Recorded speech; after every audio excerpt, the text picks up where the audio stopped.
তো আমি আর একটা জিনিস দেখাচ্ছি, যেটা হচ্ছে আপনারা অনেকেই কিন্তু এখন মালচিংয়ে নতুন করে শুরু করতেছেন চাষাবাদ, বাট অনেকেই কিন্তু জানি না আসলে মালচিং বিছানোর সঠিক নিয়মটা। যদি এটা করা হয়েছে তারপরে আমি জাস্ট একটু দেখাচ্ছি। এখানে কিন্তু আপনার 3 ফিটের মালচিং ব্যবহার করা হয়েছে, এবং এইটার বেড থেকে হচ্ছে এইটার উচ্চতা দেওয়া হয়েছে হচ্ছে প্রায় 8 থেকে 10 ইঞ্চি। আর যদি এখানে ড্রেনটা দেখেন, ড্রেন কিন্তু 1.5 ফিটের মতো ড্রেন দেওয়া হয়েছে। আর শীতকালে আপনারা করি কি, এই যে মালচিংয়ের দুই পাশে ব্লক করে দেই। বাট এটা গ্রীষ্মকালে আপনি এটা করবেন না, কারণ গ্রীষ্মকালে এটা করা যাবে না, কারণ অতিরিক্ত যে পানিটা বা ইয়েটা কিন্তু এটা বেড়ে আসতে হবে, যেহেতু বৃষ্টি হচ্ছে।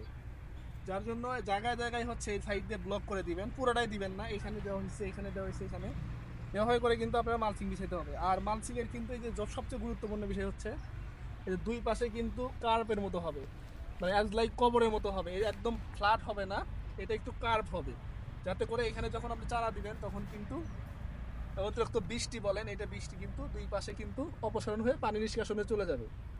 আর যদি আপনি এভাবে ফ্ল্যাট দেন, তাহলে হবে কি, এখানে কিন্তু মাটিটা পানিটা এখানে আবদ্ধ অবস্থায় থাকবে এবং গাছের গোড়া কিন্তু পচে যাবে। তো অবশ্যই আপনারা চেষ্টা করবেন এভাবে যতটুকু উঁচু করা যায়, এবং যেন এটা কবরের মতো হয়। তো এটা মালচিং বিষয়। আর একটা হচ্ছে এয়ার টাইট রাখবে না, মালচিং যতটা মানে টান টান হবে ততটা ভালো। যদি এটা লুজ হয় তাহলে কিন্তু এটা এর ভিতরে আলো বাতাস সহজে প্রবেশ করবে, করে গাছের গোড়ায় কিন্তু ক্ষতি করতে পারে। তো এটা চেষ্টা করবেন যতটা এয়ার কম্প্যাক্ট টাইট টাইট রাখা যায়, ততটা হচ্ছে মালচিং থেকে আপনি 100% সুফল পাবেন। ধন্যবাদ।